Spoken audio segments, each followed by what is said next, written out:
मैं हूं केशव। मेरे जीवन को रामनगर में हमेशा सफलता और गौरव का प्रतीक माना गया। सरकारी नौकरी से रिटायर होने के बाद मेरे पास एक बड़ी पुश्तैनी जमीन थी और मेरा घर रंगमहल गांव की पहचान था। मेरी पत्नी, मेरे 3 बेटे अमर, प्रवीण और राघव और उनकी बहुओं के साथ पोते पोतियां सब एक ही छत के नीचे रहते थे। पैसे की कभी कोई कमी नहीं आई। मुझे लगता था कि मैंने एक संपूर्ण जीवन जी लिया है। मेरा सबसे बड़ा गर्व थे मेरे 2 बड़े बेटे अमर और प्रवीण। अमर का कंस्ट्रक्शन का कारोबार तेजी से फैल रहा था और प्रवीण मल्टीनेशनल कंपनी में सीनियर मैनेजर था। उनकी सफलता, उनकी बड़ी कारें और उनका रौबदार रहन-सहन मुझे मेरे काबिल होने का प्रमाण लगता था। दोनों की बहुएं भी शहर के बड़े घरों से थीं और उनके बच्चों के जन्मदिन की पार्टियां शहर के बड़े होटलों में होती थीं। वे मेरे सामने गर्व से खड़े होते थे। और फिर था मेरा तीसरा बेटा राघव। राघव ट्रांसपोर्ट का एक छोटा सा काम करता था, जिससे वह अपने परिवार का खर्च सम्मानजनक तरीके से चला लेता था।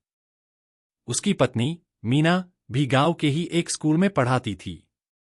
वे बड़े बेटों जैसी महंगी और स्टैंडर्ड लाइफस्टाइल नहीं जी सकते थे। उनकी दुनिया शांत, संतोषजनक और सादी थी। यहीं मैंने अपने जीवन की सबसे बड़ी भूल की शुरुआत की। मैंने अपने बेटों को पैसों के तराजू पर तौलना शुरू कर दिया। मेरे लिए काबिलियत और सफलता अब सिर्फ आर्थिक आंकड़ों का खेल बन चुकी थी। अमर और प्रवीण मेरे काबिल वारिस थे। उनकी हर बात को मैं समर्थन देता था। जब अमर ने नया बिजनेस शुरू किया, तो मैंने उसे बिना सोचे समझे एक बड़ी पुश्तैनी जमीन उसके नाम कर दी। राघव को मैं स्नेह तो देता था, पर मेरी आंखों में हमेशा एक सवाल होता था, तुम क्यों नहीं बड़े बनते? मैंने उसे कभी आर्थिक मदद नहीं दी, यह सोचकर कि वह साधारण ही ठीक है। मेरा यह नजरिया बाद में मुझे बहुत महंगा पड़ा। रसोई का बंटवारा और रिश्तों की दरार। यह विभाजन सिर्फ मेरे नजरिए में नहीं रहा, बल्कि जल्द ही घर की दीवारों पर भी उतर आया। बहुओं के बीच की छोटी छोटी नोकझोंक धीरे धीरे खुली दुश्मनी में बदल गई। अमर की पत्नी प्रिया अक्सर मीना के सादे रहन-सहन पर ताना मारती थी। वह कहती थी, मीना, पिताजी के पास इतनी दौलत है, तुम लोग क्यों नहीं ज्यादा खरीदते हो? मीना चुप रहती थी। वह जानती थी कि उनके पति राघव आत्मसम्मान के साथ जीना चाहते हैं। एक शाम बात हद से गुजर गई। प्रिया ने ऐलान कर दिया कि अब वह इस पुरानी रसोई में और नहीं रह सकती और उनकी रसोई अलग होगी। प्रवीण ने तुरंत अपनी पत्नी का समर्थन किया। मेरे सामने उन्होंने घोषणा कर दी कि उनकी रसोई अलग होगी। मैं, केशव, जो बाहर गांव का सबसे सम्मानित व्यक्ति था, अपने ही घर में एक मूकदर्शक बन गया।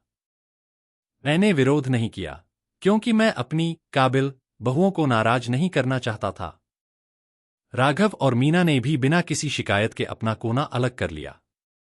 यह बंटवारा सिर्फ चूल्हे का नहीं था, यह दिल का बंटवारा था।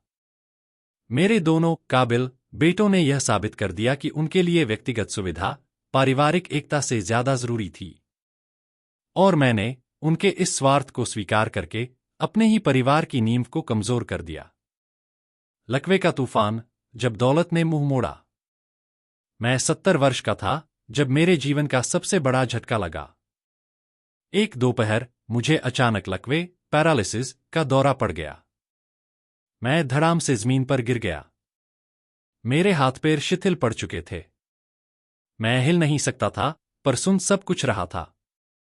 चीख सुनकर जो सबसे पहले मेरे कमरे में भागा, वह मेरा साधारण बेटा राघव था। राघव ने बिना किसी घबराहट के पर पूरी तेजी से मुझे संभाला। उसने तुरंत पड़ोसी की मदद से मुझे कार में लिटाया।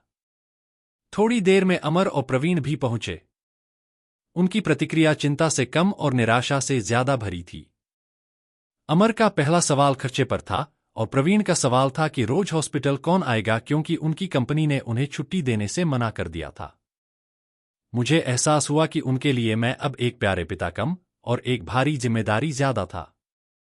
राघव ने उनकी ओर देखा, पर एक शब्द भी नहीं कहा। उसने मुझे अपनी गोद में उठाया, मेरा भारी भरकम शरीर। उसकी सांसें फूल रही थीं, पर उसके चेहरे पर संकल्प था। पहले कुछ दिन औपचारिक तौर पर दोनों बड़े बेटों ने सेवा की, लेकिन जल्द ही उनके बहाने शुरू हो गए। उन्होंने मेरी जिंदगी का हिसाब पूरा मान लिया था, यह सोचकर कि 70 की उम्र में लकवे से अब मैं शायद ही उठ पाऊंगा।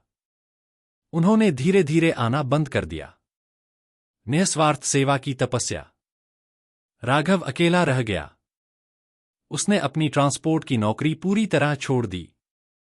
उसने अपनी पत्नी मीना के साथ मिलकर मेरी सेवा शुरू की।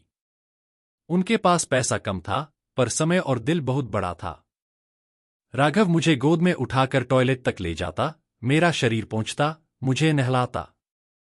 मेरी दवाइयां, खाना, एक्सरसाइज, हर चीज उसने एक मां की तरह निभाई। मेरी पीठ में घाव न हो जाए, इसलिए वह रात रात भर जाकर मेरी करवटें बदलता था। मेरी उंगलियां पकड़कर धीरे धीरे चलाता, यह सोचकर कि शायद किसी दिन उनमें जान लौट आए। मेरी आंखें खुली रहती थीं और मैं सब देखता था।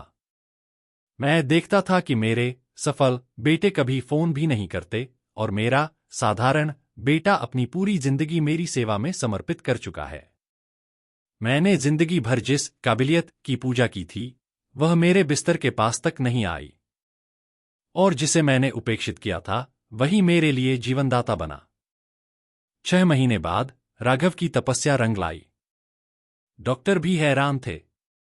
मेरी उंगलियां हिलीं। फिर धीरे धीरे मैं बैठने लगा और एक दिन राघव के कंधे का सहारा लेकर मैं अपने पैरों पर खड़ा हो गया। उस क्षण मेरे शरीर में जो ऊर्जा आई थी, वह किसी दवाई से नहीं, बल्कि बेटे के प्रेम से आई थी।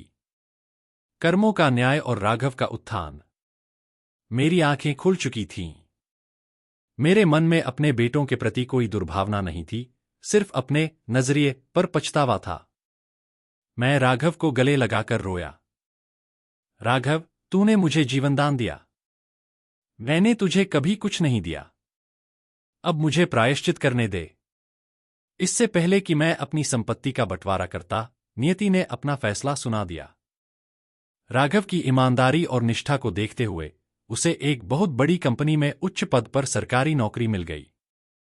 बिना किसी सिफारिश के, बिना किसी पैसे के। उसे उसके अच्छे कर्मों का फल मिला था। यह मेरे लिए दोहरी खुशी थी। मेरे बेटे ने अपनी काबिलियत साबित कर दी थी, लेकिन जीवन का सबसे कठोर मोड़ अभी बाकी था।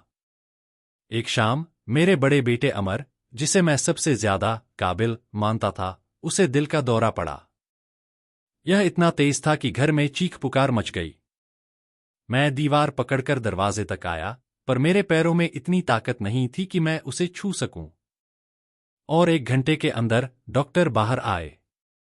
उनकी आवाज भारी थी, हम उन्हें बचा नहीं पाए। अमर की मौत ने मुझे तोड़ दिया। मैं उस शाम जमीन पर बैठ गया। मेरे चेहरे पर दुख से ज्यादा अपने जीवन के फैसलों पर पछतावा था। मैंने राघव का हाथ कसकर थाम लिया। बेटा, मैंने रोते हुए राघव को गले लगाया, मैंने गलती की। जिसे मैंने अपनी दौलत का वारिस माना, उसे नियति ने छीन लिया। और जिसे मैंने कभी काबिल नहीं समझा, उसने मुझे दूसरा जीवन दिया। मेरी आवाज टूट गई, पैसा नहीं। इंसान के कर्म ही उसकी असली दौलत होते हैं। तू सबसे अमीर है, बेटा। मेरी असली दौलत मेरे बैंक में नहीं, तेरे दिल में जमा हुई।